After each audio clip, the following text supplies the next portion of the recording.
My name is Maya. I hate long intros, so I'm gonna get right into it. So, if you've ever found yourself chasing that relentless idea of perfection, it's time to leave that dope alone.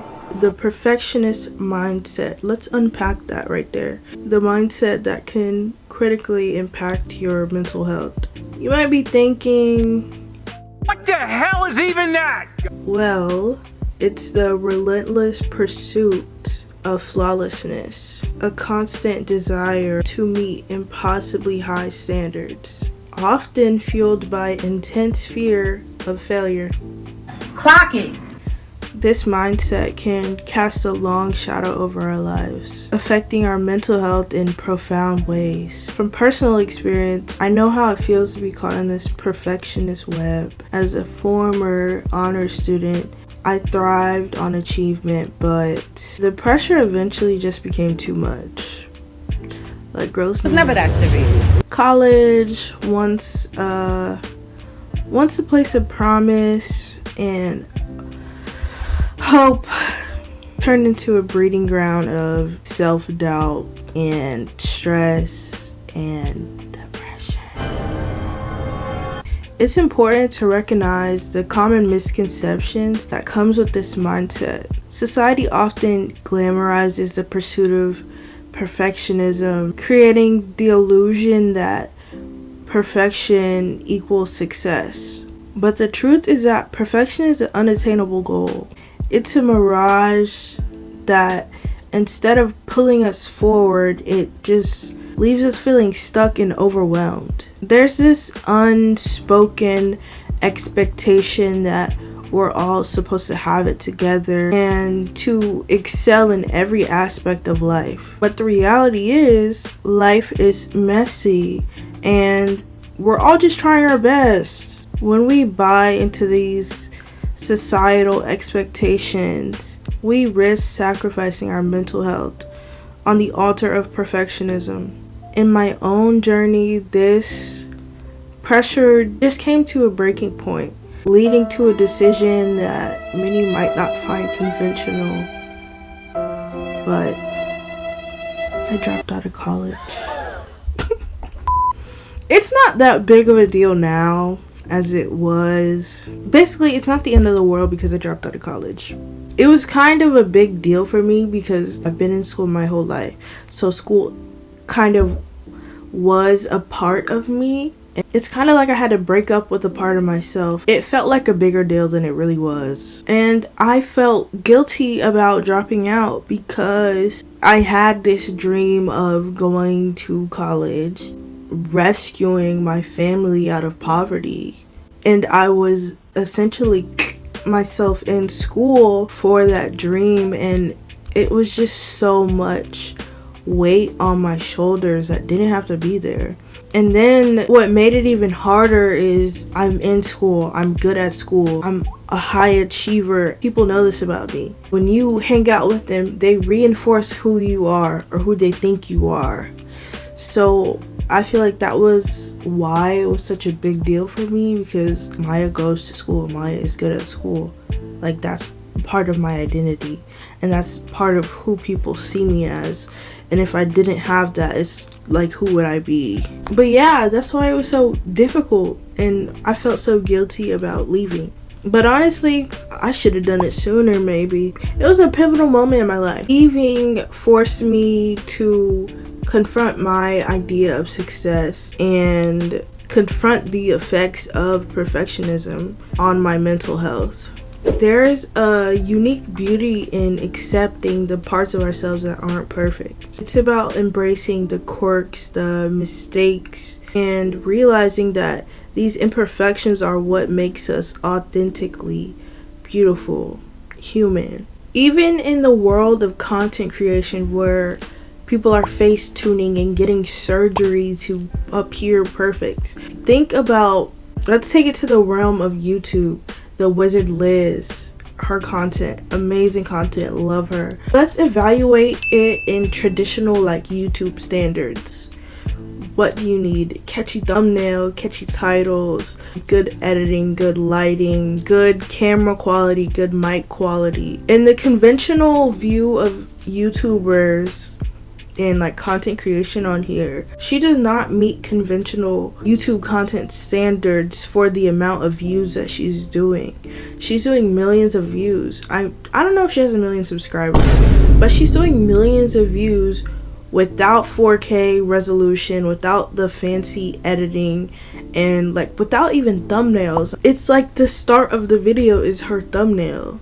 I think for all, if not most of her videos, she still succeeds. She's breaking down the conventional norms, and it's amazing to see content creators do that. Even streamers. Now, I'm seeing streamers blow up without like fancy editing or without super exciting and engaging content. Like, it's people just like sitting talking in their room and they're blowing up because they're showing a real person. I think there's a space to fill in the online world right now with content creation and everything, because everything's like super quick, super fast, highly edited, right down to the point. I think a lot of people are missing that substance. Like, they need that substance of a real human being and not like an influencer, a content creator. They need a real person to watch. Honestly, watching people who are pretending to be something is kind of boring. I'd rather watch and interact with somebody who feels like a genuine human being than a caricature of one. Anyways, about the wizard Liz. Her content is a testament to success. Her unique form of content is what makes her so likable, and it's why she's gotten so far. Her uniqueness is her selling point. So I encourage you to think about your own unique flaws that contribute to your individuality. They're not obstacles, rather they're stepping stones that contribute to your authenticity. The more we embrace our imperfections, the more room we create for growth and genuine connections. I want to give you some tips and tricks to breaking out of the prison that is perfectionism. The first tip is mindfulness, being present in the moment. It's being aware of the present moment without judgment. Don't dwell on the future or the past of what you could have done or what you wish you had. Be present in the moment and be grateful that you have something now. You know what I mean? I think mindfulness will help you embrace your imperfections and realize that imperfections are a normal part of life. When you come across your imperfections, have compassion for them rather than meet it with criticism, especially about the things that you cannot change. You should consider incorporating mindfulness techniques into your daily routines, whether it's meditation, deep breathing exercises, or just being present in the moment, not a phone inside. This state of mind can create a healthy place for self-acceptance. Another technique is called reframing. It's essentially how you look at stuff. Challenge the negative thoughts that stem from the pursuit of perfectionism. Instead of seeing your mistakes, your failures as failures, see them as an opportunity to grow. And your perspective on things will honestly change how you feel, how good you feel at that present moment where you are in life. Just because we change our perspective from thinking we're failures in life doesn't mean we still don't have goals we want to achieve. It's about appreciating where you are and how far you could go, honestly. Remember, the journey towards self-acceptance isn't like a one and done. It's an ongoing process. It's gonna take time. You're gonna take steps back in the process. It's okay, like that's life, really. I think these techniques can be transformative, leading us toward a more compassionate relationship with ourselves, more forgiving, more honest. You get back what you put out. So if you have a healthier relationship with yourself, you'll eventually have a healthier relationship with other people. You'll move different whether you realize it or not, and people will reciprocate that energy. Good vibes want to be around good vibes. I know that's right. Comparing ourselves to others can have horrible effects on our mental health, like self-doubt and feelings of inadequacy. Social media, we all know. We all know her, we all love her, we all hate her. Seeing everybody's best lives on social media can hinder your own. Comparing yourself to somebody on social media is crazy. They're only showing their best version of themselves. You get to see all of you all the time. You only get to see 5% of the people on social media. So how do we limit this destructive activity? One obvious way that I know you probably don't want to hear: limit your consumption of this type of media. That isn't how you should view those things. If anything, you should be using people's success as motivation to what you want to do, especially if they're in the field that you want to go in or something like that. It's horrible to just envy people on social media that most likely you don't even know. Try to be grateful for what you do have, for the people you have in your life. There's a lot of things to be grateful for. If you look and take an account of your life, I'm pretty sure you can find things that you're grateful for. Instead of trying to be perfect, let's try to set realistic goals for ourselves. No more delulu. We can be delulu in some other area in life, but not about this. This shift in your mindset to setting realistic goals not only eases the burden of expectations, it also allows for genuine personal growth. When you set realistic goals, you can accurately measure how far you've come and look back on the things that you've achieved. When I'm talking about realistic goal setting, I'm not talking about wanting less. Break down your goals into actionable steps, smaller goals, if you will. Break down your goals into smaller actions, ideally daily tasks that you can complete, daily or weekly tasks that you can complete so you don't really forget about them. I have this Notion template. Basically, I'm tracking the books that I need to buy to read, I'm reading, and books that are on my wish list. And at the end of the year, I can look back at it and say, oh my god, I read this many books. Balancing ambition with self-compassion is key. Be kind to yourself on this journey. We're literally human beings. We're here for the first time. We have never lived before. This is our first time. Celebrate your wins. When you have a setback, learn from it. Why did it happen? How could you prevent it next time? What steps are you taking so it doesn't happen again? Don't just okay, yeah, you could cry, you can feel your emotions 100%, but how are we gonna fix this? Get your head in the game, baby. We're grown, we're growing, we're doing this. If you have a goal and your plan fails, change the plan, never the goal. Just change the plan until you get the goal. Remember, life is a dynamic process and our goals should be flexible enough to evolve with us. Anyways, overcoming the fear of judgment. Society often imposes rigid standards to make it hard to embrace imperfectionism. But here's the truth.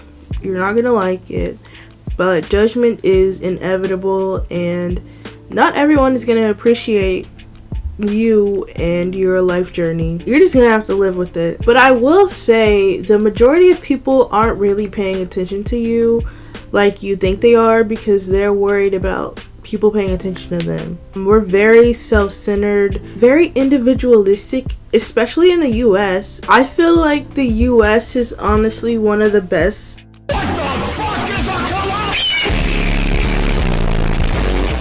I feel like it's one of the best places to explore and play around with your identity. The mindset here, everyone's so individualistic. You kind of escape that traditional cult-like mentality that everyone has to do this, and this. Depending on how and where you were raised, I feel like it's a good place to do that. And if you're in a place now where you can't do that and like your whole town knows everybody and they're judging everybody, talking crap about everybody, you should maybe like move to another state. Move like an hour away from your town where you don't know anybody.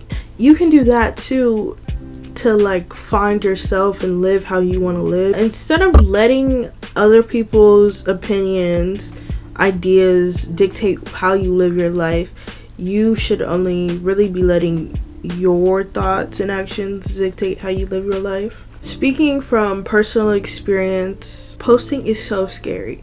Posting is literally so scary, and it's so stupid because the thought is, oh my god, what if someone sees it?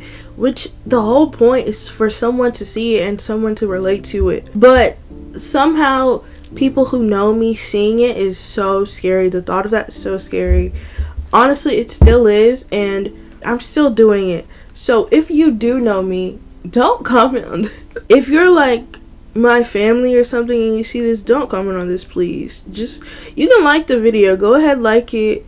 Please don't comment. I don't want to know. You can't let people dictate your life like that. You gotta do what you want to do and have fun regardless. Being vulnerable opens you up to the world, honestly, because when you're wearing a mask, when you're feeding off of people and being who they want you to be, yes, you are agreeable, maybe people like you, but if you're pretending to be somebody the whole time and they like that person and you know who you really are, it can leave you feeling lonely, and that's horrible. That's a horrible feeling. If you think it's a safe space in like the environment that you're in, let down those walls, because it can be so lonely masking and pretending to be somebody. When we let down those walls, when we share our vulnerabilities, it allows other people to share theirs, and you get to know them deeper as well as them knowing you. It's mutual, and honestly, that is so beautiful. Like, when we embrace our imperfections, it allows for us to take the next step and grow as a human being.